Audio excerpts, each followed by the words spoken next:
waspada. Campak bukan hanya sekedar ruam biasa. Yuk simak penjelasannya. Dengan Dr. Yadi, spesialis anak. Hari ini saya akan berbagi mengenai penyakit campak atau kalau bahasa kedokterannya morbili ya. Jadi apakah campak atau morbili? Itu adalah penyakit yang disebabkan oleh virus campak dari kelompok keluarga Paramyxoviridae. Dia sangat menular. Poin pentingnya adalah ini disebabkan oleh virus. Penularannya apabila ada satu anak yang tertular, maka bukan saja anak ya, bila ada orang dewasa atau seorang manusia tertular, dia dapat menularkan 18 orang di sekelilingnya. Jadi karena ini sangat menular, maka penting para sahabat Avicenna untuk dapat mengetahui tanda, gejala, dan bagaimana pencegahannya. Tanda yang dapat kita dapatkan, pertama dia akan diawali oleh 3C.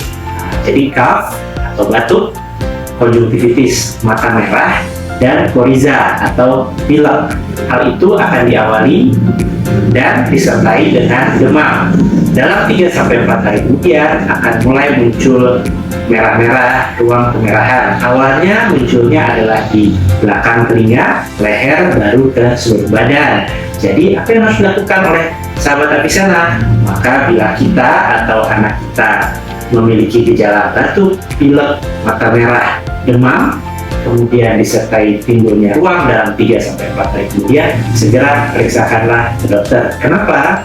Karena walaupun campak ini biasanya gejalanya tidak berat, tetapi apabila terjadi pada anak yang belum pernah diimunisasi, pada orang yang memiliki gangguan imunodefisiensi atau kekebalan yang menurun, contohnya pada apa? Kalau dewasa mungkin pada pasien diabetes, pada pasien yang hipertensi, pada pasien yang sudah memiliki penyakit kronis, atau kalau pada anak tadi ya, belum divaksinasi, dia juga misalnya mengalami gangguan darah, sudah memiliki penyakit kronis, maka gejalanya bisa menjadi berat. Kenapa? Karena ada komplikasi dari campak yang berbahaya. Satu adalah bronkopneumonia atau infeksi paru-paru, TBC ya, bronkopneumonia. Yang kedua, bisa menyebabkan diare atau mencret sampai terjadi dehidrasi. Yang ketiga, bahkan bisa sampai menyerang ke otak. Walaupun tidak sering, tetapi bisa terjadi. Maka penting bagi sahabat Avicenna untuk segera memeriksakan. Apabila terbukti atau dari dokter dikatakan sebagai campak, maka perlu dilakukan langkah-langkah pengobatan. Obatnya juga suportif, bila panas diberikan obat panas, apabila ada diare diberikan obat diare, apabila sesak kita akan berikan obat untuk sesak dan batuknya. Pada kondisi tertentu perlu diberikan antibiotik, tapi ingat ya, jangan memberikan antibiotik sendiri, harus ditentukan oleh dokter yang memeriksa. Jadi itu adalah hal-hal yang harus diperhatikan bagi Bapak Ibu sekalian, bagi Sobat Avicenna, kapan harus membawa anaknya ke pelayanan kesehatan terdekat. Langkah yang dilakukan apa untuk mencegah? Satu, tentu apabila anak kita atau kita sedang sakit campak, jangan pergi kemana-mana, di rumah saja, atau kalau disarankan untuk dirawat, segera dirawat. Pasti tenaga kesehatan atau dokter ada alasannya jika anak Bapak Ibu sekalian perlu dirawat. Yang kedua, sebelum sakit apa yang harus dilakukan?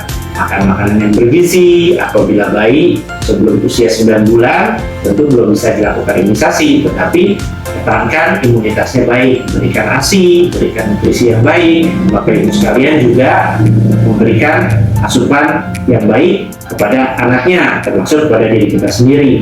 Kemudian langkah yang paling baik dan harus dilakukan adalah kita harus mendukung program imunisasi. Campak ini diberikan 3 kali. Yang pertama pada usia 9 bulan, kemudian dilakukan pengulangan pada usia 18 bulan, dan nanti ada namanya bulan imunisasi anak sekolah. Biasanya dilakukan pada bulan Agustus. Apabila ada dilakukan di sekolah anak Bapak Ibu sekalian, maka dukunglah program tersebut, karena imunisasi adalah salah satu upaya pencegahan yang terbaik. Dengan kita semua berpartisipasi menjaga kesehatan, apabila sakit segera diperiksakan dan memberikanlah imunisasi pada anak-anak kita semua, maka upaya kita untuk mencegah penyakit campak ini akan berhasil. Mudah-mudahan kita semua menjadi paham dan sama-sama berupaya mencegah penyakit campak ini. Terima kasih Sobat Avicenna. Assalamualaikum warahmatullahi wabarakatuh.